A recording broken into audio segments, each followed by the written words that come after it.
Introducing to you one of the genuine legends of Australian Muay Thai, the man with the smile and the power to go. Ladies and gentlemen, give it up for John Wayne Parr!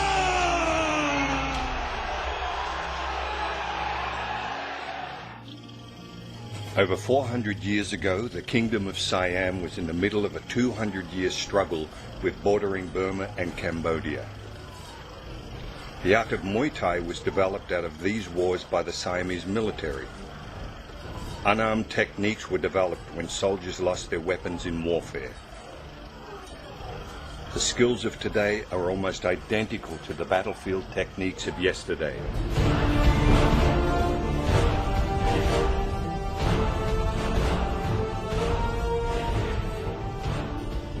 Unlike the restrictive styles of modern-day boxing and martial arts, Muay Thai is a science of 8 limbs.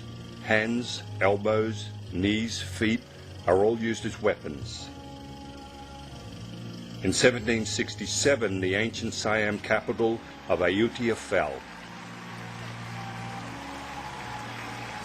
The invading Burmese troops rounded up thousands of Thais and took them as prisoners. Among them were a large number of Thai boxers. As legend has it, the Burmese king Mangra wanted to see how his boxing champion would compare to the best Thai fighter, a man named Nai Kanam Tom.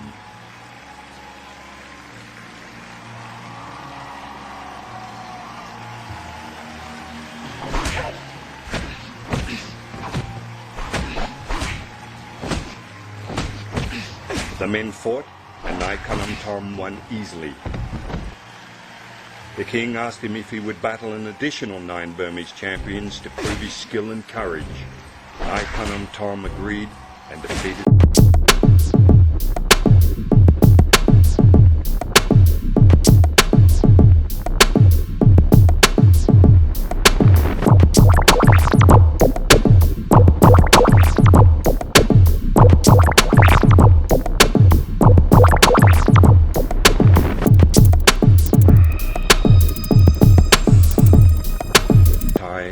Is blessed with venom.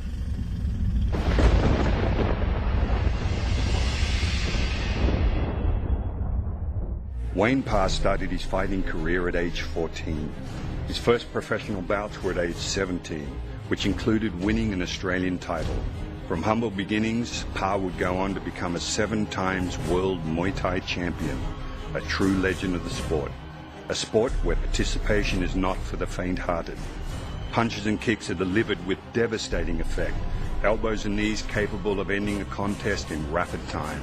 It is a sport of tradition, forged from centuries of rigorous training and combat, a rare discipline where a lion-hearted loss can reap a fighter more respect than an easy victory. This is John Wayne Parr's world. When I was a young boy, I used to watch the Monkey Magic and stuff when I was 3 or 4 years old. And it always inspired me to get into the martial arts, whether it be taekwondo, karate, kung fu, ninjutsu, anything to do with training and fighting. That was my whole dream.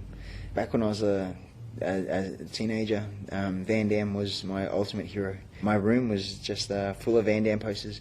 Whatever I get my hands on, as soon as a new movie would be released at the video shop, I'd be the first one at the door, putting my name on the back of the poster so that when the video got old, that I was the first one to receive it. He was the ultimate hero. And then we moved to Brisbane at the age of when I was 10. And then 11, we found a taekwondo school that wasn't too far away from our house. And yeah, just absolutely loved it. The whole idea of wearing a karate gi and as you're doing punches, the karate gi used to snap when you do your kicks. You really felt like you're the Karate Kid. So that was my whole ambition, was to be a world champion in Taekwondo and go to Korea and live over there and adapt to their fighting style. After about a year and a half, 2 years, the Taekwondo school, they were sort of struggling financially. So they moved out of the little hall that we're in, and it would just so happen that 6 months later, kickboxing started in the very same hall. So a few of the boys from high school, they were keen to give it a try. And then The very first day, it was just blew my socks off how more exciting it was than Taekwondo because of the head punches and there was knees and everything else. And I thought, yeah, now my whole life's goal is now to go to Thailand and become a Thai boxer. The closest thing, I think, to a street fight comes with Muay Thai. Why? Because if you fight under Muay Thai rules, not K1 rules as they call it, where you can clinch, use the knees, you're allowed to use the elbows, I mean, it doesn't get any more real than that. As people know, it's not like in karate we used to hit, it would sort of stop, but with Muay Thai, boom, they cut it. So it slices you, and it just opens the skin up. They also grapple, they will do hours and hours where they'll clinch you up. And once you get in a Muay Thai clinch, if you don't know what you're doing, it's good night. But with the grappling, with the elbows, with the knees, which again have no protection on them, so it's an incredibly hard object to get hit with. The leg kicks, you can actually throw somebody in Muay Thai. So the only thing missing is the fact that you can't go on with the grappling game once you hit the ground. So again, from a combative point of view, to have elbows, knees and everything, the footwork of a boxer, and the grappling skills and everything, Muay Thai is second to none.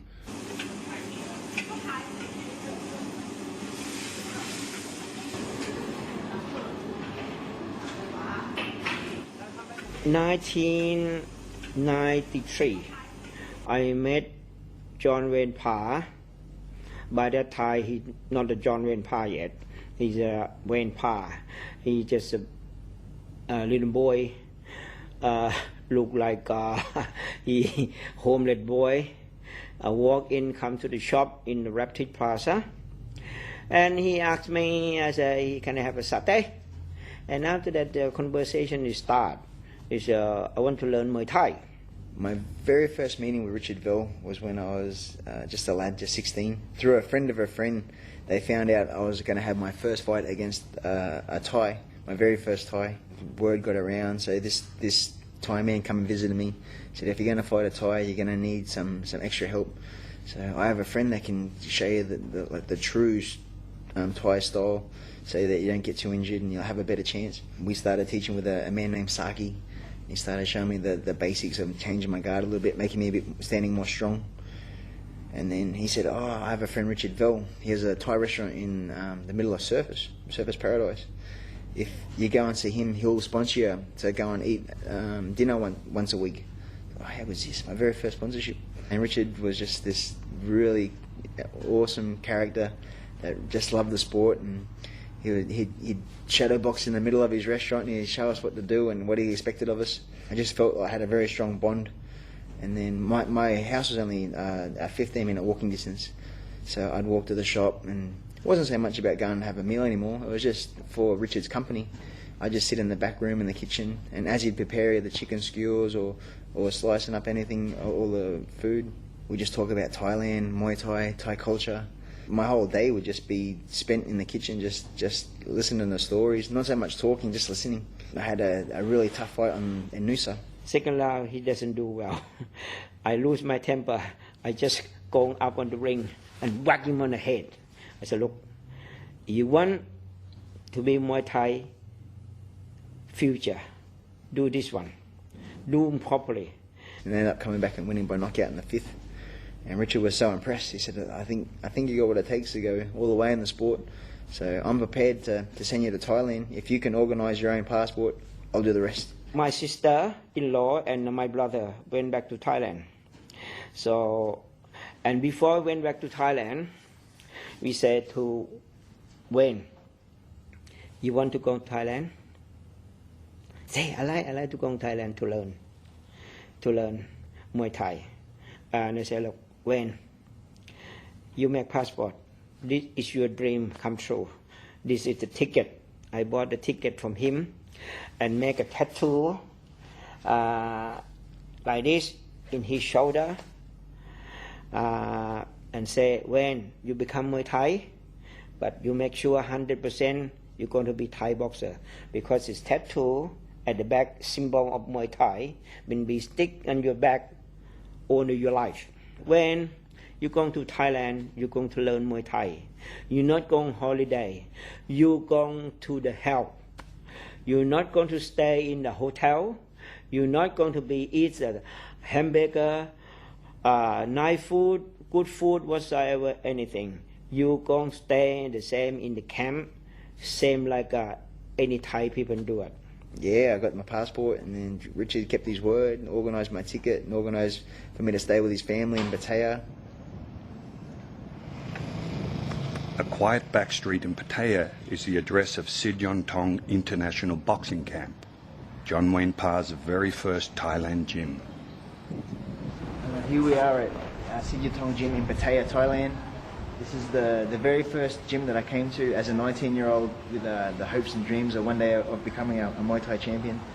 I got asked to come here by my sponsor in Thailand, as this was one of the most famous gyms in Thailand at the time, and it was such an honour to come here as a kid and to see the Thai fighters training and going through the motions, and just having a dream to be one day to be in their footsteps and to win a championship, a real championship, not just a national one, but to come to Thailand and fight the very best of the best. This was the ring where I started all my beginnings, my humble beginnings. I kicked the pads every afternoon for 3 to 5 rounds, and just every day just exhausted. And I'd look across and I'd see the Thai boys, and they'd be kicking the pads 3 times as hard and have the 10 times the amount of work rate. You know, how am I ever going to fight these guys? These guys are just machines. But just kept plodding along, getting my basic skills up to scratch. I'd already had about 13 fights in Australia before I came here, so I sort of had a little bit of an idea. But just trying to deal with the heat and the different conditions was very, very different to back home.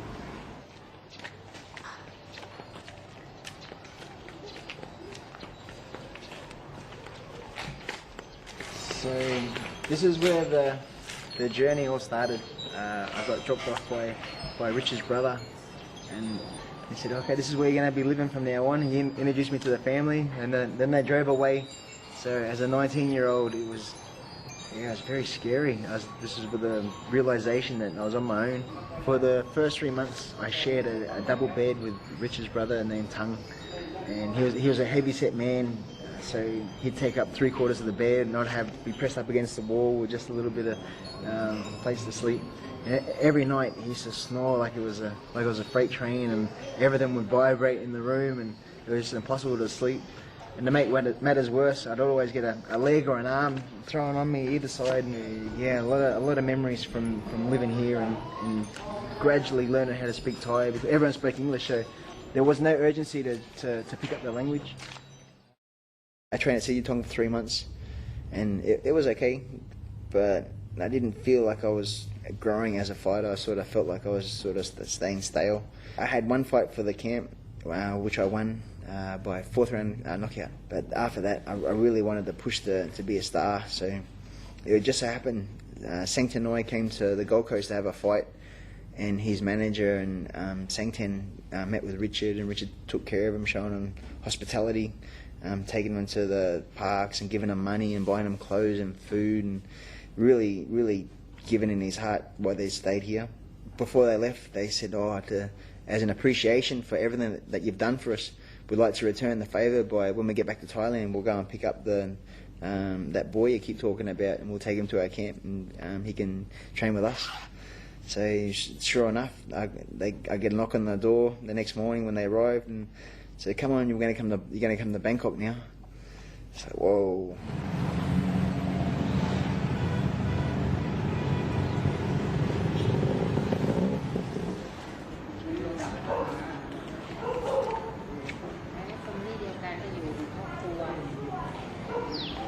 This used to be where we used to buy all our sweets and drinks from.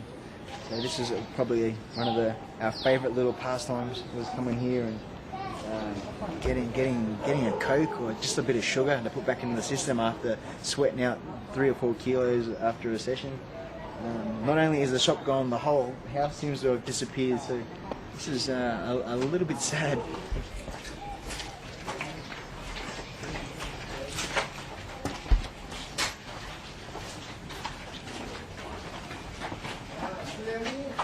Hello.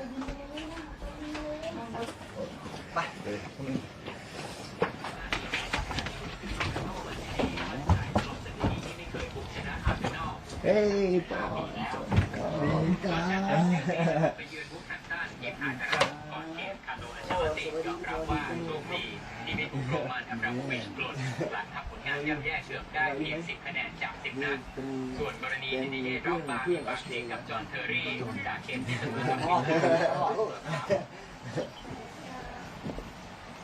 ส์ พ่อก็นั่งแบบเนี้ยเขาก็นั่งลงกราบพ่อนะประกราบก็ขอร้องพ่อไม่เอามวยฝรั่งพ่อกลัวไม่เอาขอจอนเวบอกเอาเถอะเดี๋ยวมันเกิดทำรายได้ มันทำรายได้รวยขึ้นมาพี่โนจะได้มีสตังค์กับมันอยู่ถึงเช้าขออยู่เนี่ย ขอจอนเวรมาอยู่กับค่ายพ่อเนี่ยนะถึงเช้าพ่อก็ปฏิเสธตลอดพอนี้เห็นแกเป็นตะคริวที่ขา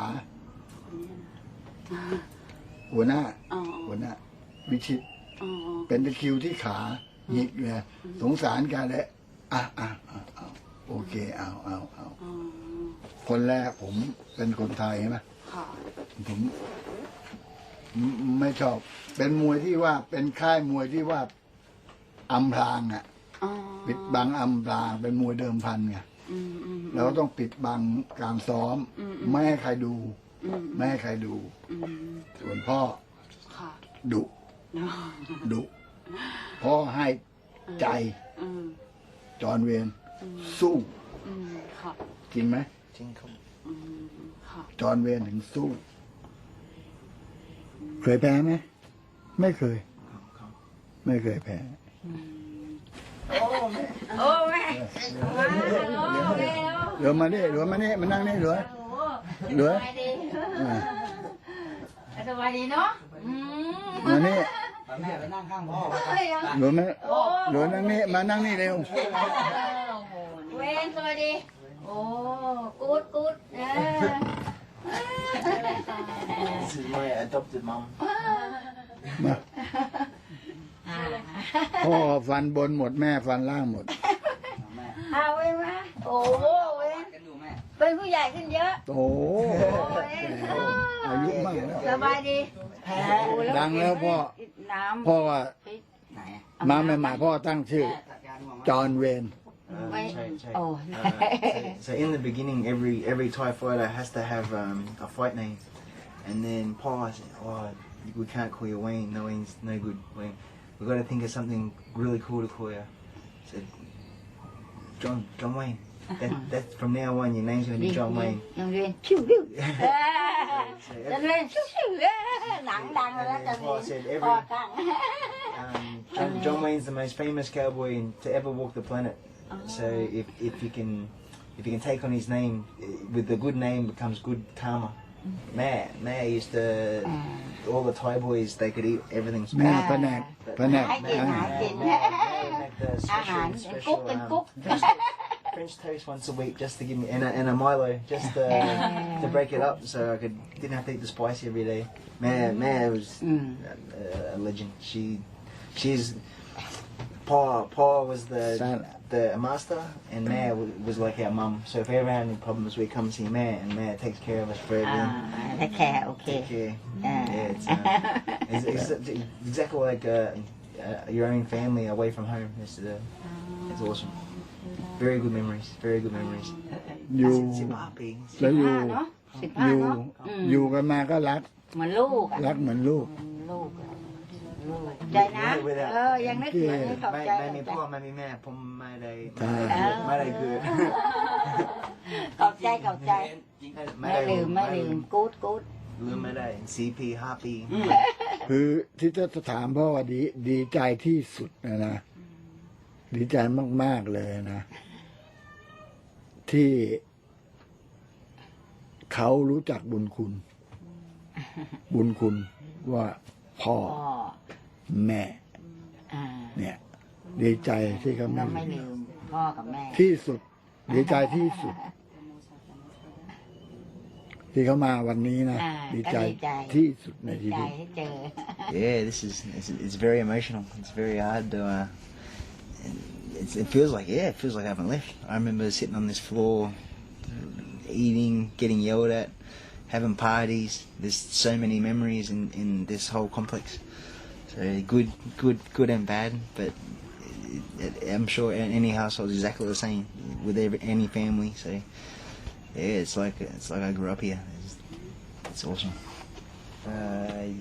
อยากบอกคิดถึงมากๆกับการขอบคุณทุกอย่าง ขอบคุณเนี่ยโอ้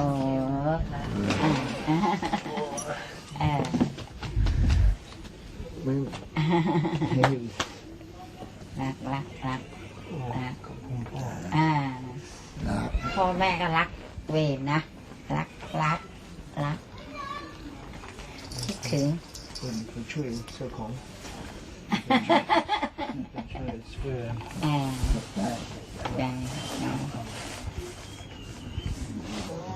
Once upon a time, this is where all the training used to be done. We had the boxer room here, where 10 of us used to sleep, side by side on the wooden floor. I wish I could show you the bathroom, because the bathrooms are old school, where you splash on, then you lather up the soap, and you splash off again, and then it's a sit-down toilet with no toilet paper, so you have to put water in your hand to wipe your bum. You splash the water in. The ring was in the centre, so it was nice and open, so the breeze could come through, but it would keep the sun off. And the name of the gym's still up here. I can't read Thai, but it pretty much says Luming Kwan. Unfortunately though, the water that's been here from all the sewerage and the shower used to all sit underneath the ring with all the mosquitoes, and then over the years the wood's rotted, but you can see the remains of where the ring was.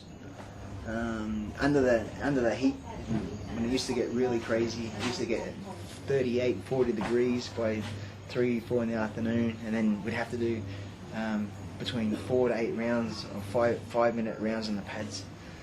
It was so hot and so hard and get so yelled at, but without what we did here for all those years, I wouldn't have a gym back in Australia, and I wouldn't have the belts on the wall, and I wouldn't have a house, and I would have nothing. I'd have a 9-to-5 job, if that. And so this is where it all started. This is my history. My history is here.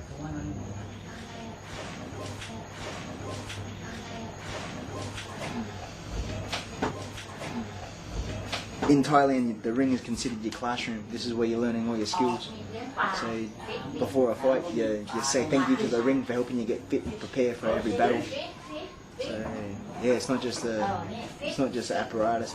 It's part of a big part of Muay Thai. It's huge. Before fights, we'd buy flowers and we'd buy the cloths, and we'd decorate the corner posts. We believe that the wood has ghosts inside them. From when you chop down the trees, the ghost comes with the wood. So we ask the ghost for permission to give you inner strength as well.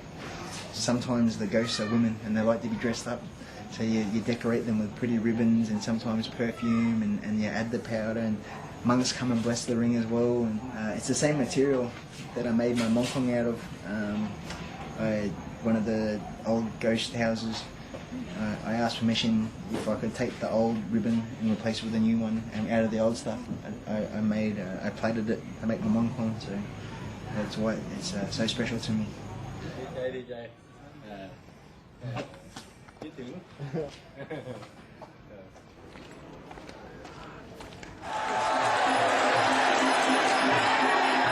The Lumpini Stadium in Bangkok was opened on December 8, 1956. It is the Thai boxing equivalent to Madison Square Gardens, a mecca where every aspiring Thai boxer dreams of fighting. It is considered sacred ground where fights are held 3 times a week to packed audiences in excess of 10,000. By being invited to fight at Lumpini Stadium, Thai boxers know they have made a name for themselves in the Muay Thai world.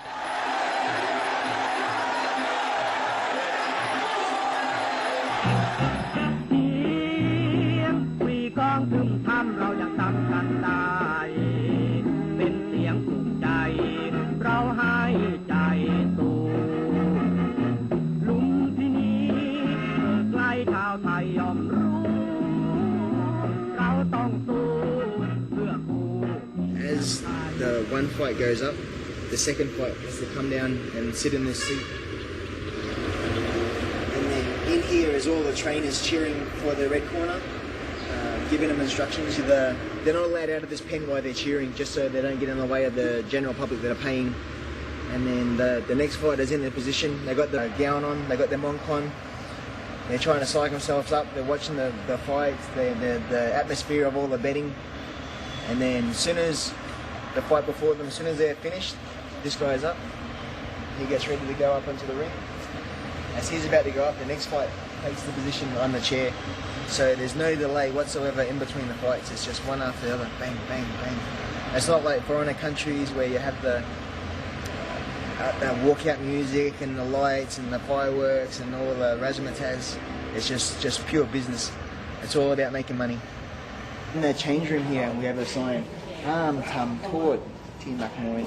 I mean, in the olden days, if there was so much pressure on the fighters to win that if they lost, the trainers used to give them a backhand, or there was what's known as round 6, which no boxer would want, because no matter how strong you are, you could never hit your trainers back because they're older and they have the more respect. So it's pretty much asking, please do not hit your fighters until you get back to your own camp. Thai style, Thai style. As the Thai boxers are just about to make their way up into the ring, they have a little sand pit. So they'll kneel down, they'll ask permission from the gods, from Buddha, from anyone that's going to give them inner strength. They'll touch slightly onto the sand and brush it into their hair. The Thais believe that when you're born from Mother Nature, and when you die, you go back into the earth. So no matter who you are, or if you're a champion or anyone, you're never above Mother Nature. So that's just a way to remind themselves that they're still human before they go into battle. In the mornings, weigh-in's about 8 o'clock fight day. So in the Western country, we have the luxury of weighing in the night before, whereas in Thailand, same day weigh-in. Here, it's all fenced off, and all the punters will line up around here, and they'll have one official that stands at the scales, and then the boxer has to go into the cage naked. No towel, no undies, no nothing. And then they'll hop on the scales, and then on the blackboards, they'll have a guy with some chalk, and he'll write down your official weight. And once you get the tick of approval, and then you're allowed to go and rehydrate. But it's pretty rough. You only get about 2 meals in breakfast and lunch. It's sort of hard. If you're losing about 8 kilos, you're only putting about 3 back on. Or what you can do is go to the local hospital and you can get a bag of IV to help put the vitamins back into your system. So pretty much back to normal come fight time.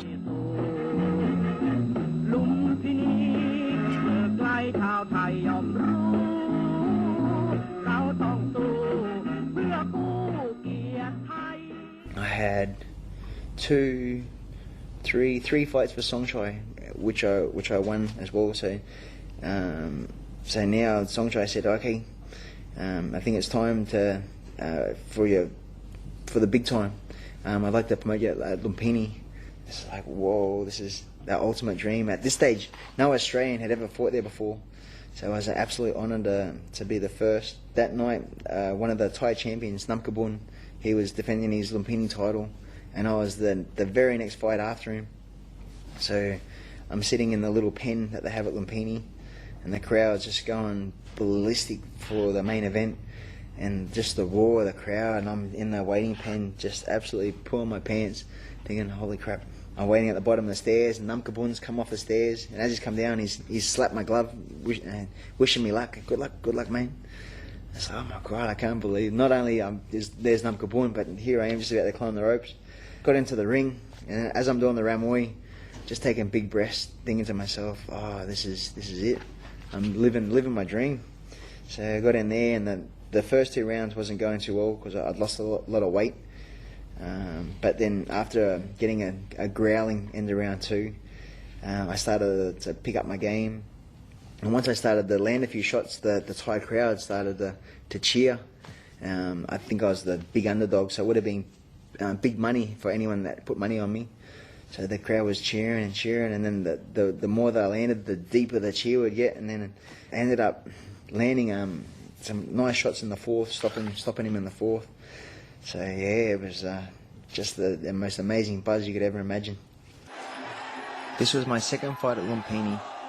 I only just turned 21 a week before, so I didn't really have a chance to have a party or cake or anything. And one of the big things at Lumpini is if you fight on TV and win by knockout, you receive a gold chain.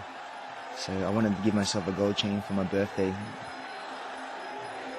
From the opening round, I applied lots of pressure, and having a slight weight advantage, I tried to make sure that I loaded up all my shots to hit as hard as possible, to make him feel everything. I'd worked with my trainer in the hotel room before we left that every time he threw a kick, we were going to catch, throw a leg kick, and then add one to the head. Just like that.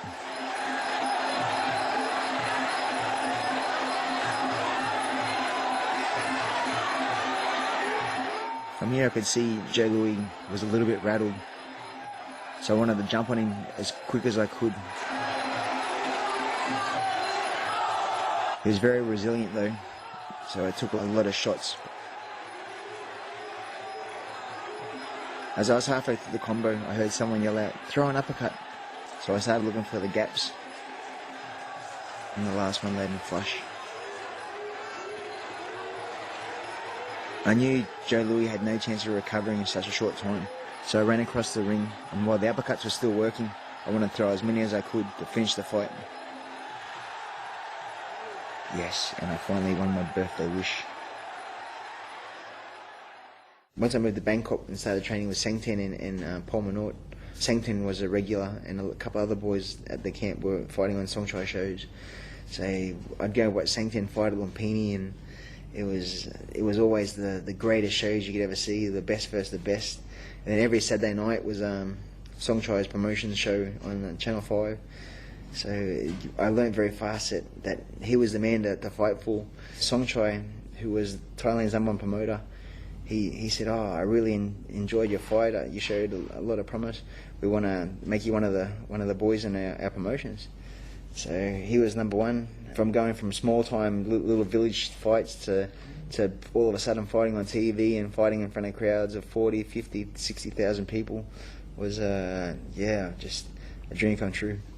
เจอจอห์นเวย์นครั้งแรกที่เขามาฝึกมวยไทยแล้วเป็นเด็กที่แปลกก็ติดตามยอดมวยไทยของเราตอนนั้นแสนเทียนน้อยพอเริ่มประเดิมจัดครั้งแรกนี่เขาชกได้ดีแหละเป็นนักมวยฝรั่งคนเดียวที่ใช้ศิลปะมวยไทยเตะเข่านะแล้วก็เตะศอกเข่าเป็นนักมวยฝรั่งที่ท้ามวยไทยฟันศอกแล้วจะเป็นนักมวยฝรั่งที่ใช้ทัดมานาคือปักศอกเข้าไปจอห์นเวย์นทำได้ลูกนี้คนไทยทำได้ก็คือฟันศอกแต่จอห์นเวย์นหักปักศอกโอ้ยจอห์นเวย์นนี่ต่อยกับโอโรโน่ก็ดุเดือดมากลูกเขาต่อยกับยอดมวยไทยนะจอห์นเวย์นนี่ไม่ได้ต่อยกับมวยโดยทั่วไปนะเขาต่อยกับมวยระดับเงินแสนทั้งนั้นผมจำได้มิสเตอร์ทรงชัยช่วยผมชกครั้งแรกชกชนะand then เจอโอโรโน่ครั้งแรกทรงชัยมาที่ห้องก่อนชกวันนี้สมมติชนะได้เราเที่ยวหน้าให้ชกชิงแชมป์ลุมพินีแต่วันนั้นทำแพ้ไม่เป็นไรโดนแดกโดนสอบแตก The 6th of July 1997, Chachoengsao, Thailand. A just turned 21-year-old John Wayne Parr with only 21 fights to his name takes on the veteran of some 250 battles, the legendary Orono. This is Parr's first fight against a Thai superstar. Round 2, Parr takes a painful elbow which opens a nasty cut.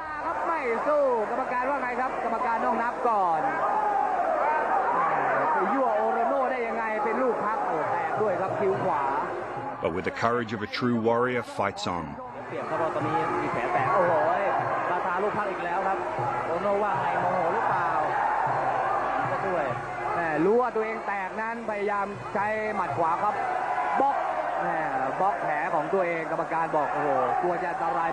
After a tight clinch, Parr's facial cut opens up and the doctor is forced to call a halt to the match. เ เป็นมวยหนึ่งในจำนวนเป็นมวยยอดมวยอ่ะคุณชกกับยอดมวยทั้งนั้นนะมันไม่ใช่ฝรั่งมาชกกับมวยที่ใหม่ๆนะตอนนั้นชกเจอออร์โนเจ็บที่สุดแล้วใครอีกชกS1 ชก S1 สนุกคิดว่าไม่เคยคิดจะชนะครับแต่โชคดีไม่โชคดีเราเก่งเราเก่งช่องสตาร์บอสกี้นี่ก็ถือว่าเป็นมวยยอดมวยฝรั่งคน แต่คุณดีกว่าเพราะนี่เขาระดับเดียวกับรามอนเดกเกอร์ My fight with Skabowski was very important because once upon a time I was the best foreigner in Thailand, but now that I left Skabowski, he was the new hero, and he was the man that everyone was cheering. This was only a 3-round fight, so it was pretty much like a sprint. From bell to bell, it was non-stop action. Skabowski had a habit of being a little bit lazy with his jab. Every time he'd throw it, he wouldn't bring it back to his guard, and I would try and come over the top with my right hand to land flush on his face.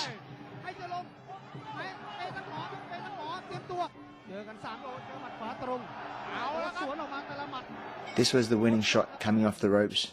As I came back off, I landed the right hand flush on the bridge of his nose, breaking the bone, creating a cut, and also loosening some teeth. King's birthday, the year 2000, I was supposed to fight another pretty famous Thai who was a right-hander, orthodox stance. And then at the weigh-in, my opponent hopped on the scale and he was, say, 69. Then I hopped on the scales and I was 72. And Songchai wasn't happy. I can't put this fight on. There's too much weight difference. Masato was supposed to fight Orono, but now Masato's fighting someone else, so Orono's free. Why don't you rematch Orono tomorrow? And then my whole stomach fell through, and then I rang Sangten. I said, Sangten, there's a change of plan. They want me to fight Orono. He's a southpaw. I haven't prepared for a southpaw. And Sangten was confident. He started laughing. He said, "Nah, we'll take this fight. I reckon there's a good chance we can win this. I've even got a game plan. I'll tell you tomorrow." I couldn't sleep. I'm nervous. I kept having all these evil dreams about how Orono was going to touch me up again. So in the morning, I've woken up and I ran downstairs. Okay, Sangten, please help me. What's this game plan? He said, easy. Tonight, I want you to fight southpaw. Southpaw versus southpaw. So, mate, I've never trained southpaw before. He's a world champion at southpaw and he's going to smash me. So no, I'll explain to you. If you stand orthodox and he's southpaw, it's easy for his elbows to land flush in your face. Where if you stand southpaw as well, that lead hand's going to protect you every time he lets that left elbow go. So it made sense. I did some shadow boxing in the gym and it seemed to work okay, but it wasn't enough to make me feel confident. I'm sitting up on stage waiting to walk out to the ring the whole time just thinking, I'm dead. I'm going to get knocked out and smashed and killed. And I thought, I'll give this a go. If it doesn't work, I'll just change back. And then first round, it worked. The 5th of December 2000, the King's birthday. A fight for the IMF world title. Parr is confident, fit, and comes at Orono hard. This was the making of a gunslinger. John Wayne Parr had arrived in the world of international Muay Thai. In Parr's corner that night was the legendary Sangten Noi, who told Parr that he had spent 4 years in Thailand, which was the equivalent to studying for a university degree. All you need for your diploma is the world title.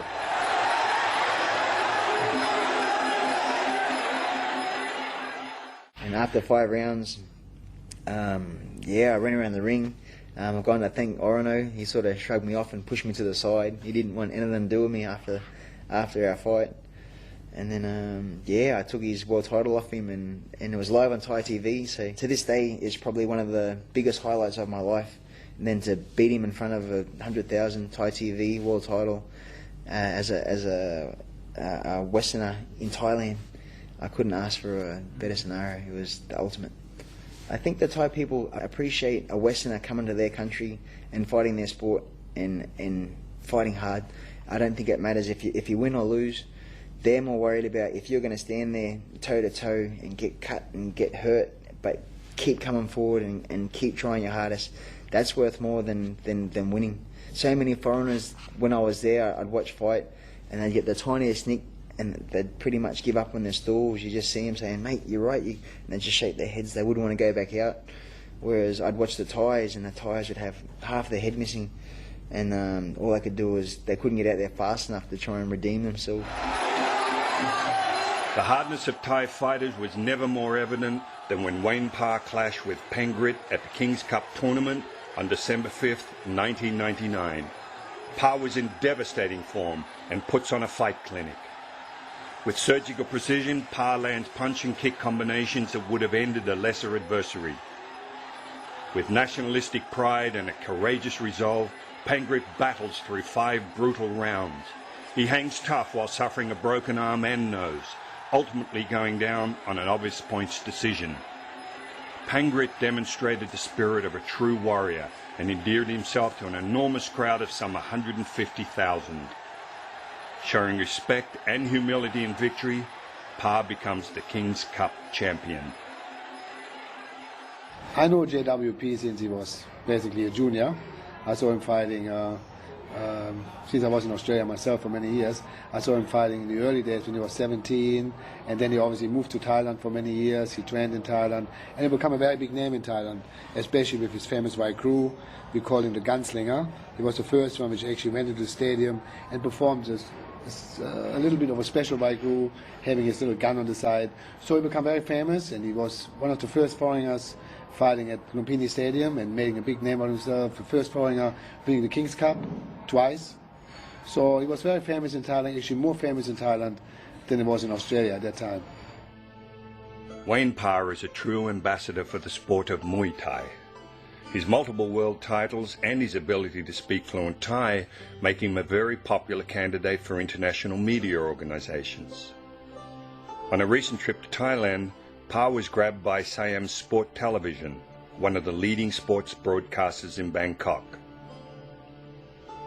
คนที่เหมือนบุคคลอย่างจรเนี่ยเขายังเรียนรู้ประสบการณ์ในเมืองไทยเขายังเรียนรู้วัฒนธรรมของคนไทยเขารู้จักที่จะเรียนรู้เรื่องคนไทยเขารู้จักที่จะบวชเขารู้จักมวยไทยเขาเป็นคนไทยเขาเป็นฝรั่งที่มีหัวใจเป็นคนไทยมากกว่าคนไทยบางคนซะอีก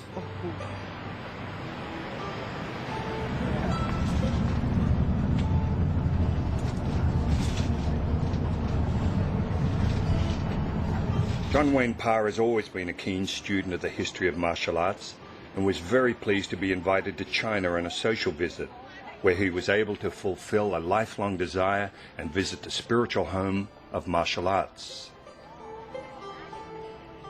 The history of the Foshan ancestor temple can be traced back to the North Song dynasty, the structure being dedicated to the northern emperor, Bidi, who was said to have power over the waters of Guangdong. In 1949, it was converted into the Foshan Museum. Today, it is one of the major cultural relics of Guangdong province. The Chinese call it Zumio Temple, the elegance of its architecture reflecting the prosperity of ancient Foshan. What was meant to be a private meeting at the invitation of Chinese Sanshao kickboxer and action film star Liu Heilong, it quickly became a frenetic media event. With photographers and fans vying for Parr's attention, both men happily played to the camera and entertained the large crowd with an impromptu arm wrestle.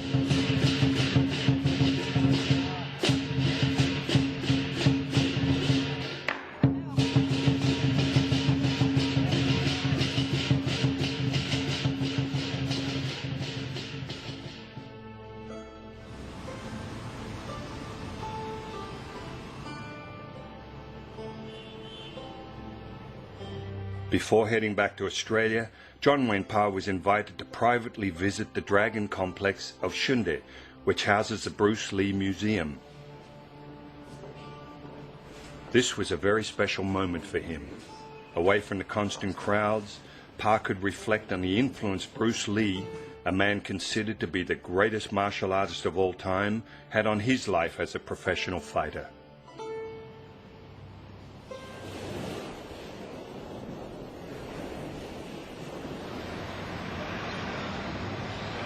I met Wayne 9 years ago in Las Vegas in a training camp. We met on a Sunday, and by Friday we were going out on our first date at the Bellagio Casino. When I met Wayne, I had already accomplished quite a bit. I was 8-time United States champion. I won a world championship in 2001. I was recognized all over the country, and I was already at my peak and already in a comfortable position as a fighter, and I was happy.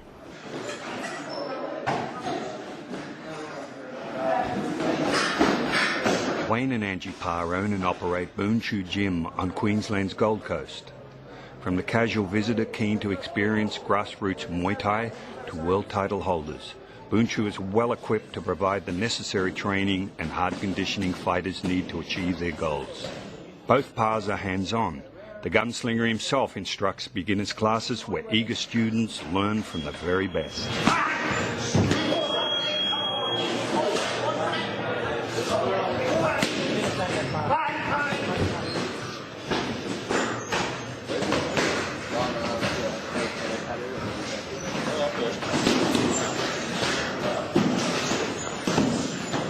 My main objective owning a gym was just to have somewhere to train and teach classes to help pay for the rent.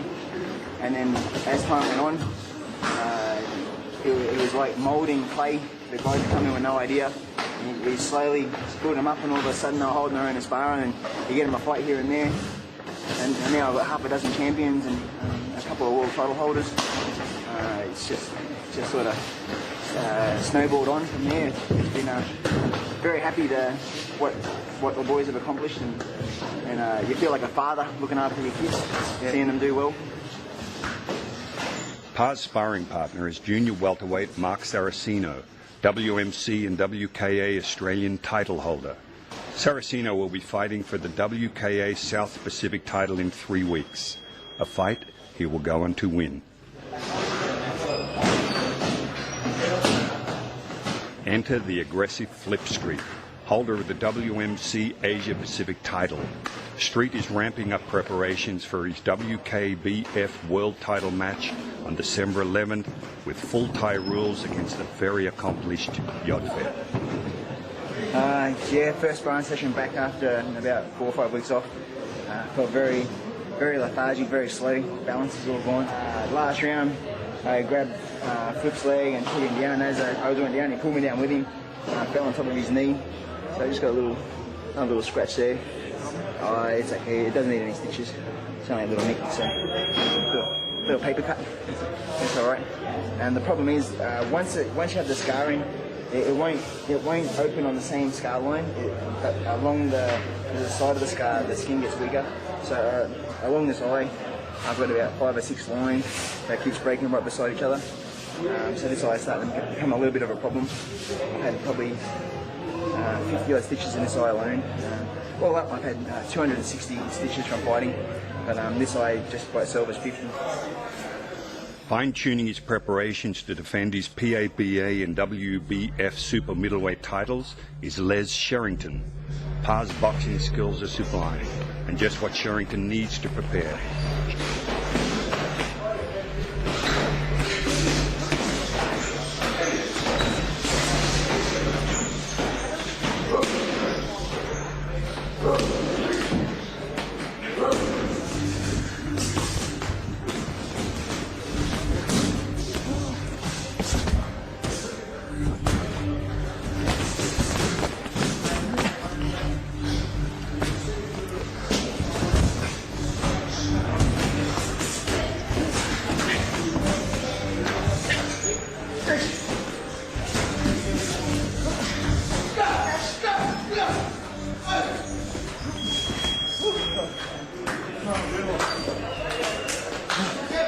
At Boon Chu Gym, we train all different levels of people. We train families, we train children, we train people that want to get fit, and then we also have fighters. A lot of people want to have that thrill of getting into the ring for the first time and have a go. So we made it a little bit safer option where they wear shin pads, 16-ounce gloves, and optional headgear. The tournaments have been a real success. We've had tournaments for 8 years, and we have champions we have fighters that had their first fight and they became champions, and it's just great to see and be able to watch with our own eyes the growth of Muay Thai in Australia. A few times a year, Wayne and Angie Parr host tournaments held on Queensland's Gold Coast. It's an opportunity for amateur fighters to test their skills and, most importantly, to gain the priceless experience of competition. Yeah, feeling good. Ready to go, fight day. Around quick like usual. No, good. Training at the Boo Gym. Trying to tonight's world title, the man they call the Flipper.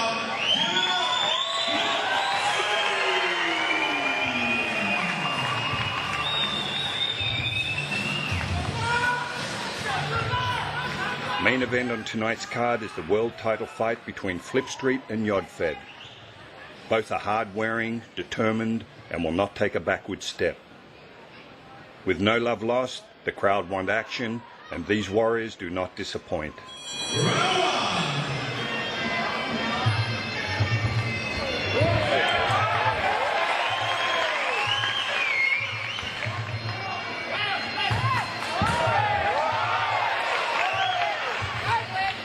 After a spirited opening exchange, a sickening head clash puts Street on the back foot.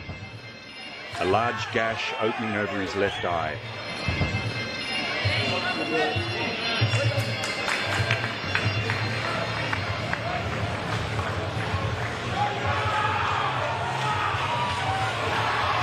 The corner have to pull out all stops to stem the bleeding so Street can come out for the next round.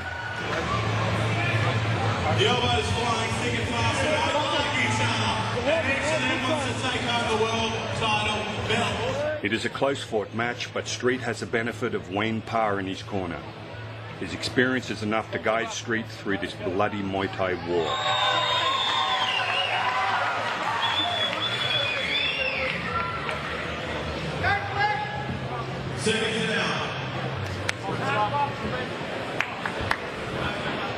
As the battle wages, Street's cut reopens.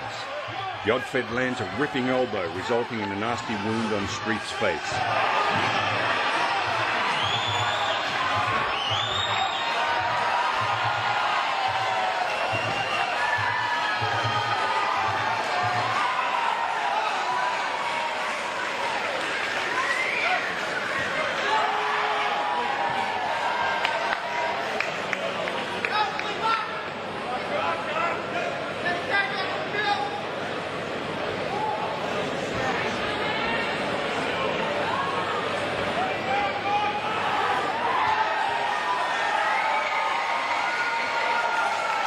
Street doesn't want the fight to be stopped, and because the blood flow isn't affecting his vision, the doctor allows the match to continue.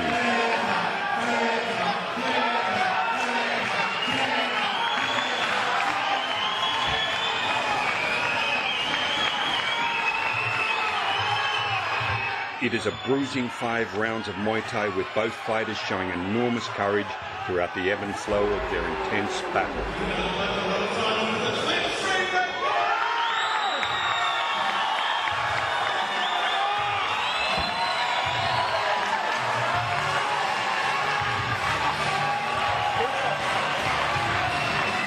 This was as close as Muay Thai competition can get. The result went Street's way with only 1 point in it. The Thai come back hard, but Flip accumulated the points earlier on, so good fight, good fight. With the cuts like that, he just goes to prove what a warrior he is, because a lot of people wouldn't give up, but he kept going, so that's awesome. Street becomes a WKBF world champion and proudly displays the battle wounds.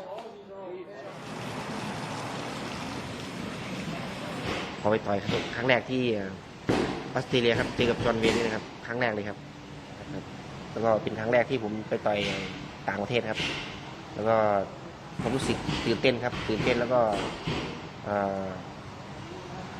รู้สึกตื่นเต้นแล้วก็อีกอย่างก็เป็นบ้านของจอห์นเวย์นะครับแล้วก็ความรู้สึกผมก็กลัวว่าถ้าไม่ชนะขาดหรือไม่ชนะน้องนี้ผมก็กลัวว่าจะแพ้เขาครับแต่พอดีผมก็ได้นับเขาแล้วก็ต่อยมาเรื่อยเขาก็ให้ผมชนะครับแล้วก็ผลออกมาผมก็ชนะครับก็ได้แชมป์ก็ดีใจมากครับที่ต่อยครั้งแรกชนะแต่เป็นวาสนาของผมครับ จอห์นเวนวาสนาเขาไม่ถึงครับ He kicked me in the head, put me down for an 8 count, where the rest of the fight was just on pure survival. I can't remember anything after the knockdown, but I ended up managing to get to the end of the 5th round and losing on points. Mid 2006, there was word around the streets that they were going to do a Muay Thai contender. The boxing contender had been a very large show around the world, the same as every other format, 16 guys live in a house. But now they're going to do the Muay Thai version. I get a phone call saying, hello, this is such and such producer from the United States. Would you be interested in being a competitor in the Contender Asia? I said, oh yeah, I'll give you my answer right now. It's definitely a yes. 16 of the best Muay Thai fighters from around the world came to Singapore for the chance to win $150,000 US. Each week, 2 will face off, the winner stays, and the loser goes home.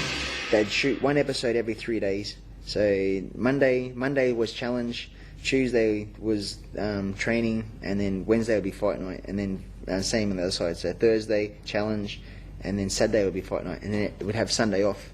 So there no newspaper, no TV, no radio. We just have to rely on each other as feedback to talk about fights, so that have material to use for the show. So yeah, I ended up my first fight ended up being against the French bloke. It was the first time in my life that I'd ever been so angry and ever wanted to knock someone out as bad as I did that night. If I had kept my cool, I think I could have dominated and stopped him. But because I was so angry, the harder I tried to knock him out, the less chance that it was coming. So I ended up having a 5-round war, and luckily for me, I beat him. My second fight was against a gentleman called Zidov from Switzerland. Poor Zidov, he's a really nice guy, funny, good jokes, good stories, but he's very limited Muay Thai skills. He tries, big heart, but yeah, just not quite there. Very lucky that he got on the show. By just how it worked, I was to fight him second, and then I stopped him in the 3rd round.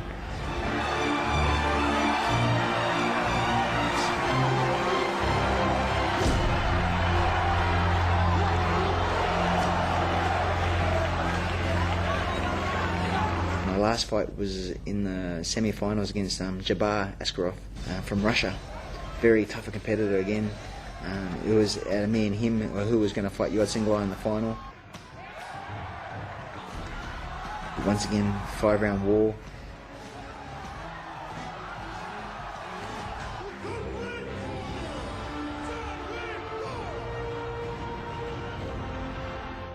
I got an opportunity to go to the final with Yod Singlai. แต่พอดีก็ได้มาเจอกันที่รอบชิงชนะเลิศ The final with Yod Singlai was one of the biggest fights of my career. He's the toughest fighter in the world, pound for pound, so I really had to make sure that I brought my A game.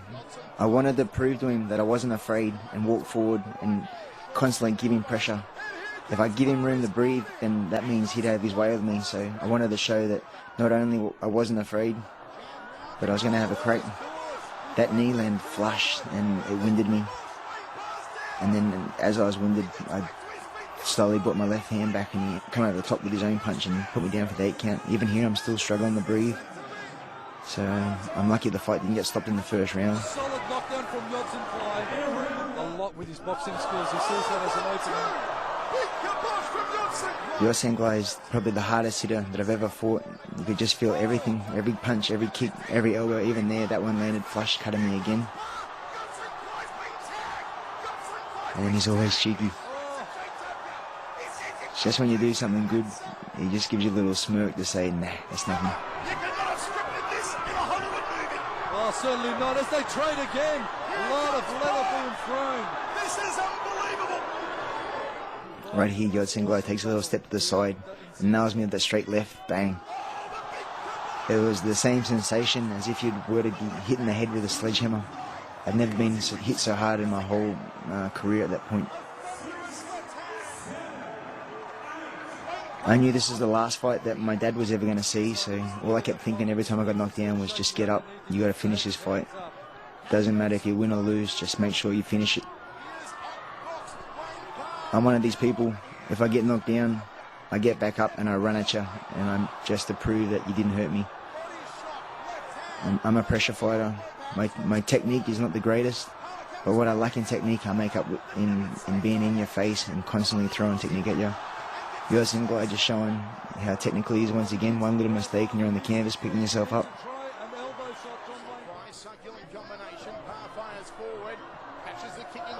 Very lucky not to get kicked in the head with that one. Don't try that at home, kids. And he just breaks it. Left hook, right hand. Got some pride, looking for the counter kick. You can see the tactics here of Wayne Parr in the final round. He's going for the grapple. He's closing the distance on Yodson Fly. He's not allowing the phenom to work that real... If I stood at range, Yodson Fly would have kicked me to death. So the best thing is to do is just get in that pocket and just keep attacking. Don't stop. No matter what happens, don't stop. Here we are, almost 30 seconds on the clock. I knew I was down on points after 2 knockdowns. It was either balls to the wall or lose. So I just had to go for it.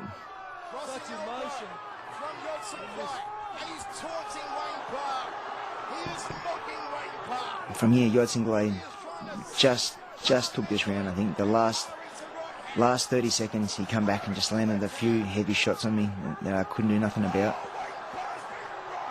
It was sort of like the icing on the cake after dropping me twice. I was happy with my performance that I got up and finished the fight, but Yodson Glade is just not on another level. At this point, I didn't care that I lost the fight. I didn't care that I wasn't the contender champion. I was just devastated that I didn't win for my dad, because it was the last time that he'd ever get to see me fight. That hurt more than losing the fight. From all other fight sports, the respect and the martial arts tradition. Showing respect as a winner and showing grace in defeat as much as a victory is a very important part of Muay Thai. It's actually the foundation of our sport. End of October 2007 was the filming of the last episode, and then there was a 6-month gap before the final. So I went back to Australia. My poor dad got diagnosed with pancreatic cancer, so that hit me for 6. My wife got pregnant. We were going to have a little boy, so now I'm here on this massive high from just about to have a little boy to my dad just getting more skinnier and skinnier and weaker. From the Gold Coast, I had to drive to Brisbane to go to the airport, and so I left my car at Dad's, and Dad's mustered enough strength to come outside to wish me good luck, and it just tore me apart seeing my dad in the condition that he was. And then there was the first time on the way to Singapore that I had time by myself where I didn't have to think about family or the gym or responsibilities. All of my last memories was Dad's waving goodbye to me, and all I wanted to do more than anything in the world was to win. I didn't care that it was the prize money. I didn't care about the show. I think every man wants their father proud of them, no matter what circumstances. Coming second on the contender wasn't a bad payday. I still got okay money. It was enough for me to have a little bit of a break and spend time with Dad. At this stage, Dad got to the stage where he could no longer live on the outside. He had to go to hospital. I'd send him in for a checkup, and we never left. I'd go for the next 3 weeks, from 10 in the morning till 9 at night, being his carer. During that time, the contender aired, the final aired, and I got to show Dad my fight with Yodson Guy, and we watched the fight, and I got dropped and dropped again, and I fought hard through it. Round 3, round 4, round 5, I did my hardest, and at the end of it, Dad leant down off the bed, just gave me one of those father to son pats on the shoulder. He said, "No, you did well, mate. You fought hard. I'm proud of you, mate." And that was worth more to me than anything the contender could have offered. So yeah, it really sucks.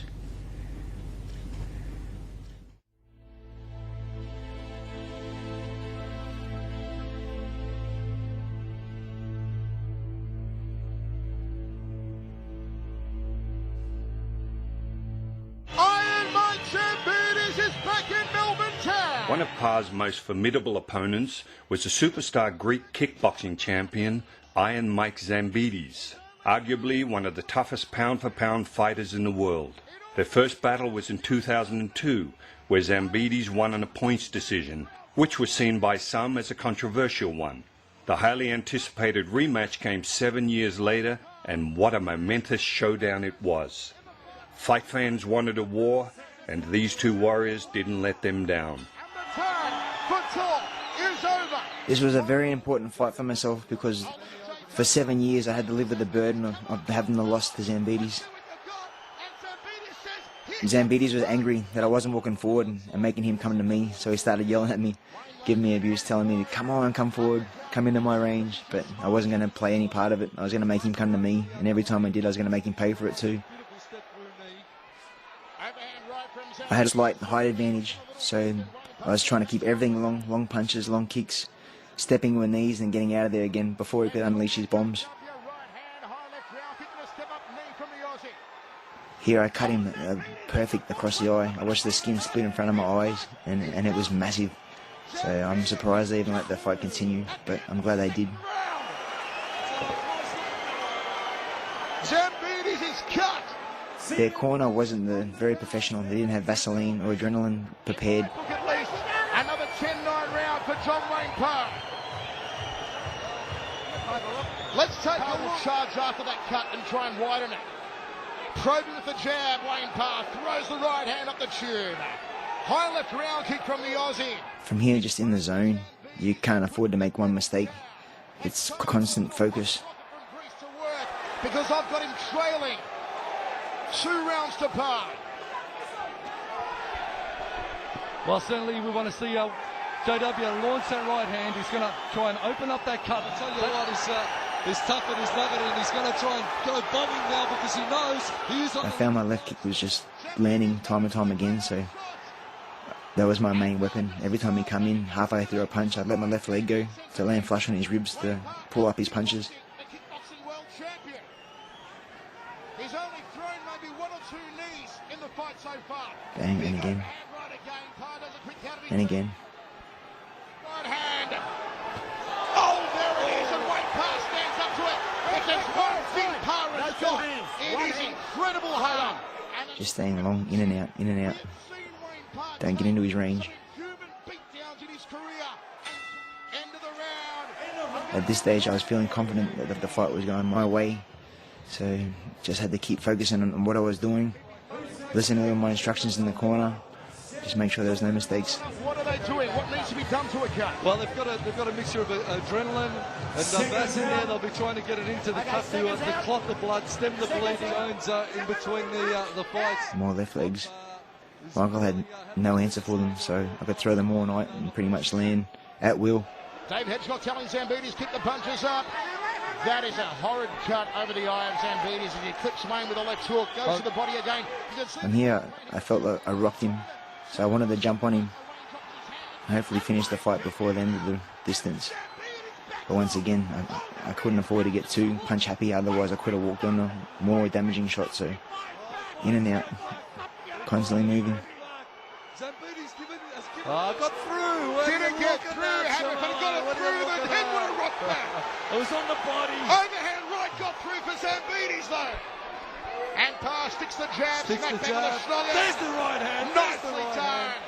Wayne Parr catches him again with that right hand to the cut area. Right here I get a little bit complacent and get hit with that overhand right, which buckled my legs just a fraction. I moved around a little bit just to recover, make sure that the head was clear, and then back into it. Zambidis going for broke. Zambidis going for a knockout by Parr. Well, he's looking that he can wear Zambidis overhand and answer. Zambidis letting it all. I wanted to show also that I wasn't afraid to stand there and box with him as well. He might have had heavy hands, but I believe my hands were pretty sharp at that stage as well. So, and this is just showing off a little bit. I thought I had the fight in the bag, so I wanted to show that not only did we win the fight, but I could also embarrass him a little bit as well. This was probably one of the happiest moments in my career. After the 7 years of waiting, I finally got my revenge in front of almost 5,000 people, all up on their feet with a standing ovation. It was just the perfect scenario. I couldn't help but keep the tears from flowing down the cheeks because I was such a proud moment. Richard Vell was so happy also. After all the years he looked after me, we'd finally done it. We'd become one of the best fighters in Australia. Without his help, I'd never be where I am today. So he's like my dad. And I'm so happy that he's been supporting me for so many years. Give it up once again, ladies and gentlemen, from Australia, John Wayne Parr! 2010, Joe Nader offered me a fight down in Melbourne against Lam Songan, who was a multiple world champion, who I'd been following his career as one of these people that I thought that one day paths would cross for sure. He'd just come off a couple of big victories around the world, so he was a very, very tough competitor. His main weapons were his knees and his elbows, so we prepared a lot for that in the gym prior to the fight.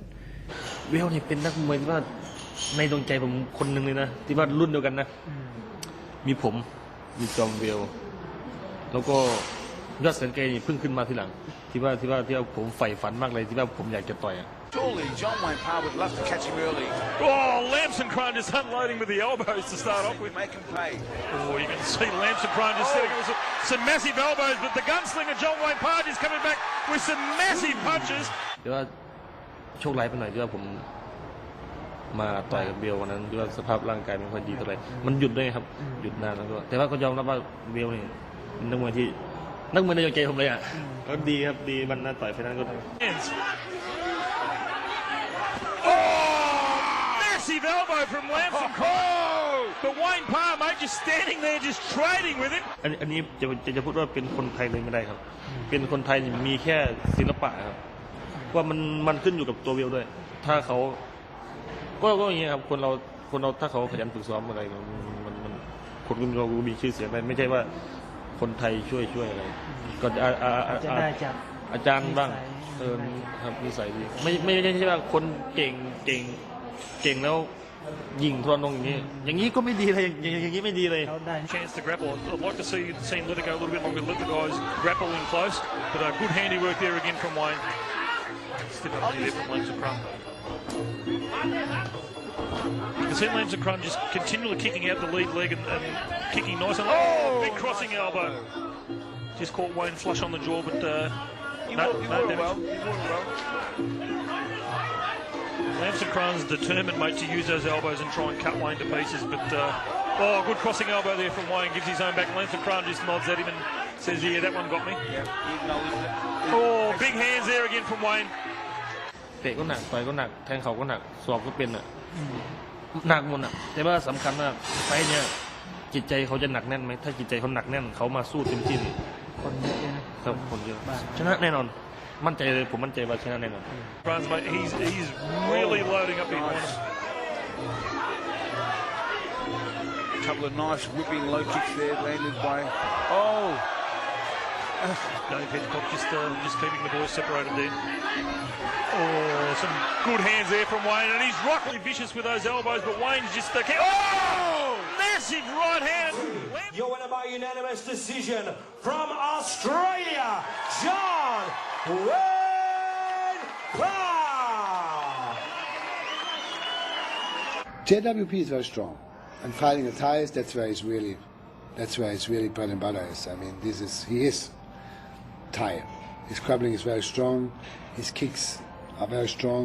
His hands are much stronger than the Thais, and that's going to give him a little bit of the edge sometimes against fighters like Lamson-Crone. I started fighting for Joe Nader. The first time was against Michael Zambides, and we had a massive crowd. And then Joe invited me back to fight Lam Songan, and I had another win. These are two of the best fighters in the world, so two of the best for 2 wins. So how good's this? And then Joe asked me, he said, who would you like the next challenge? I said, I wouldn't mind an easy one. He said, nah, that's impossible. You keep winning, so you're going to have to keep getting the hard guys for you. So it was a toss-up between either Borkow or Yodsenglai, and they both had beaten me twice in the past. Borkow's management refused to let him fight over 70, but Yodsenglai was happy to step in and beat me up once again. Angie said, why don't you go to Thailand? This is such an important fight. Yodsanglai, he's the top of the top, so no shortcuts. Go to Thailand. I said, are you sure? What about the family, and what about the gym, and what about business? She goes, I don't care. I'll take care of it all. You go over there, you come back and you win. I'd met Sanchai, who is pound for pound the greatest Muay Thai fighter in this modern era. And he said, if you ever come to Thailand, please look me up and come and train with me.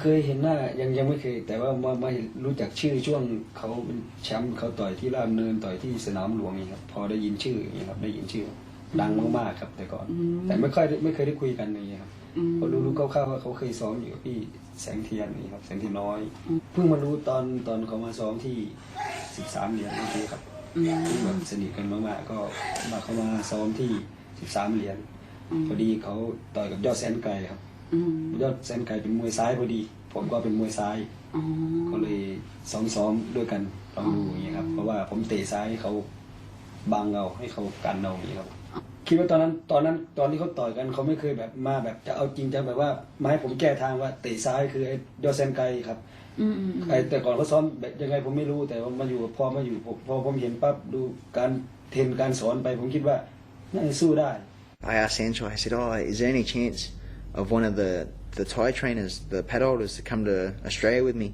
to help me out in the corner? And then Sanchai was thinking for a second. He goes, what about me? I said, you. That would be amazing, but I didn't think you'd... He said, I'd love to go to Australia. I love Australia. So I said, yeah, no worries. So I organised his visa, and then next thing I got the greatest. I got the Muhammad Ali of Muay Thai sitting beside me, coming to Australia to help me fight my nemesis Yodsanglai. ได้มาออสเตรเลียได้อยู่บ้านได้ซ้อมที่ค่ายโอ้มันใช่เพื่อนซ้อมตอนนี้เป็นเพื่อนแล้วเป็นพี่น้อง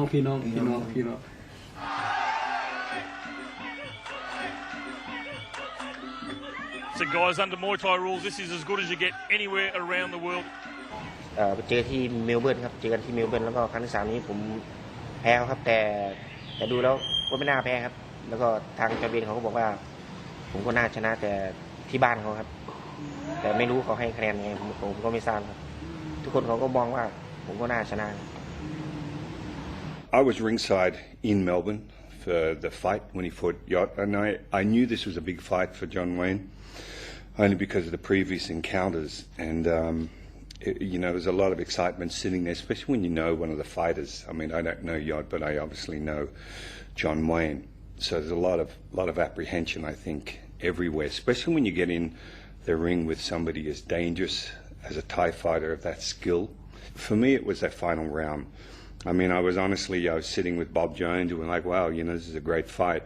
But that final round, when John Wayne really poured it on with those punches, in karate, we used to call it blitzing, where he's just multiple punches. It's the mere aggression that, for me, won that round for him. And I know some of the judges were scoring it either way, this way, that way. But to be fair, even if all the other rounds were equal, that fifth round for me absolutely won it for John Wayne Parr.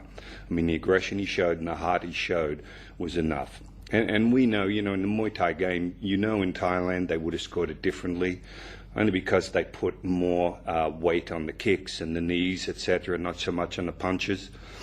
But for me, from a Western background, with so much respect for boxing, we're also well aware of the dangerous aspects of hands, and again, I was very comfortable with his win. John Wayne Parr นี้จุดแข็งของเขาหมัดครับทั้งซ้ายขวาหมัด Pretty hard to make it up in a 5-rounder. Here he goes though. Good handiwork though, and Yodsanglai just leaning out of the way, fires back with a slapping round. Nice and tight.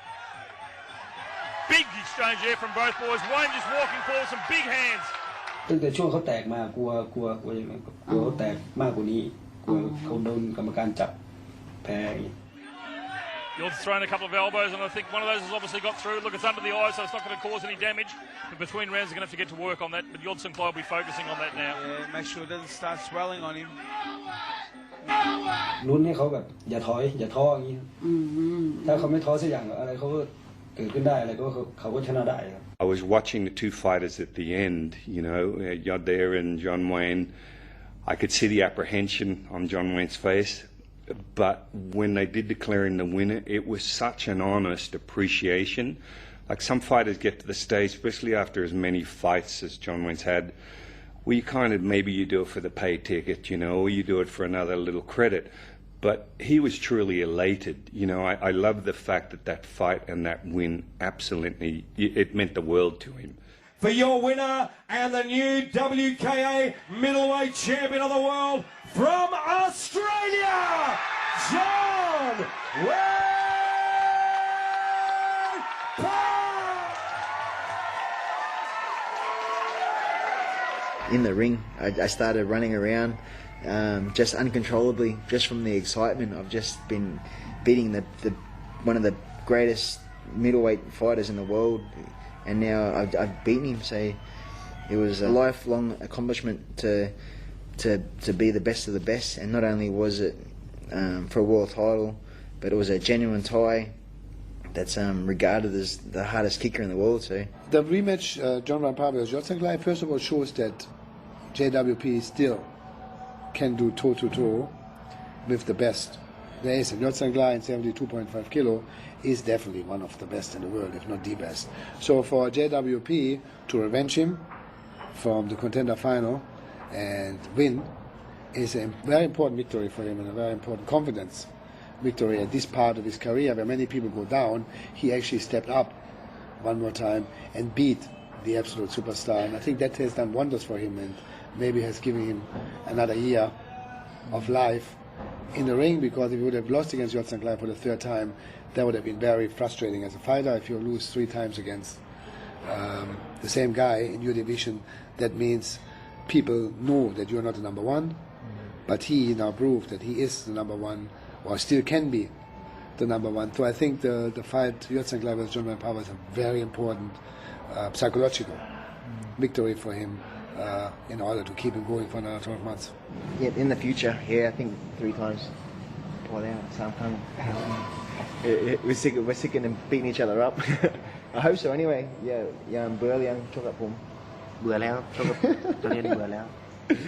There's no fight that I can ever have from this moment forward that's ever going to top of beating Yodsan Klai that night. There's nothing that's ever going to come close to it. So now we're at the stage where Wayne Parr, you know, like a lot of fighters, he's done it now. You know, it's like fighters get to a stage, well, I've done it all. What else do I need to do? You know, I've got nothing left to prove.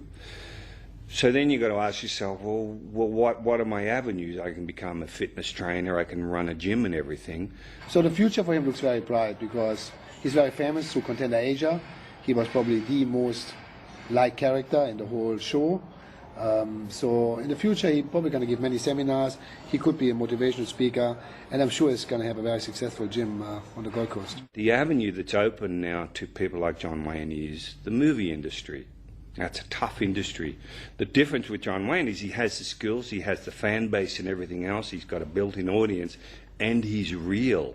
And that's a huge element. You know, when you can get somebody up there on screen that is doing movies, even though they're playing, you know, a character and it's just written a script and everything, to be able to actually look at that person, know he's for real, that he's actually been, you know, a world champion, the likes of John Wayne Parr, that means a lot, I think, from the credibility factor. So I think he's got an incredible opportunity here, you know, to have a screen career.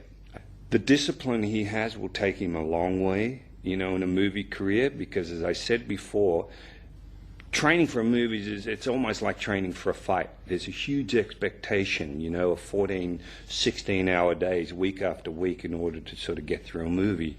So there's some rigors involved there, and I think with his discipline, his knowledge of the fight game and everything else, I think he's going to fit in really well. After my career as being a professional fighter, I definitely wanted to stay in the limelight. If I could stay in the media somehow, I'd really like to get into the movie industry.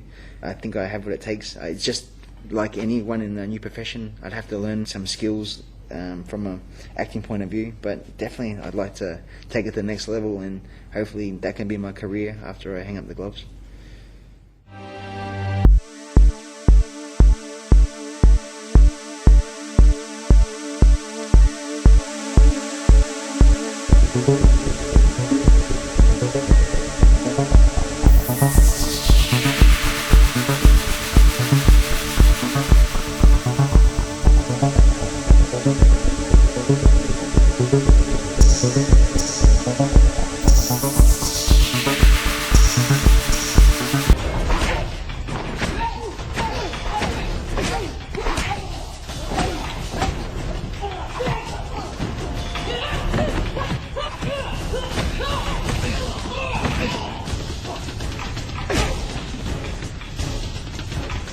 And cut.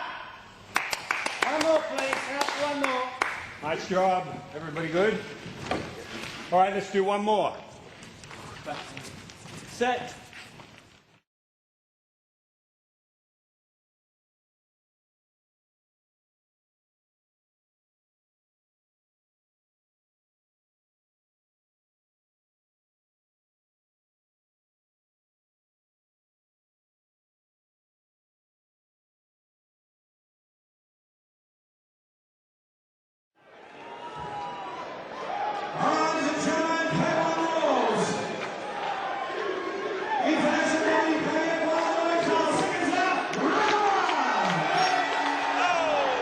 There's that team we're talking about.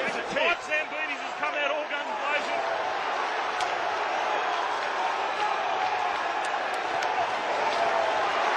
And this is what Wayne has to do. He loves that front round kick, but he doesn't want to get stuck on the ropes with Zambides. 5 3-minute rounds. Look at that. Look at that. Style rules, and this is what the crowd has come to see. And this is exactly what Wayne doesn't want. He doesn't want Zambides getting with his back against the ropes there. That's why he decided, load up, don't just cover. Look at the look in Michael Zambides' eyes. He wants to take Wayne Parr's head off. Wayne is composed in centre ring.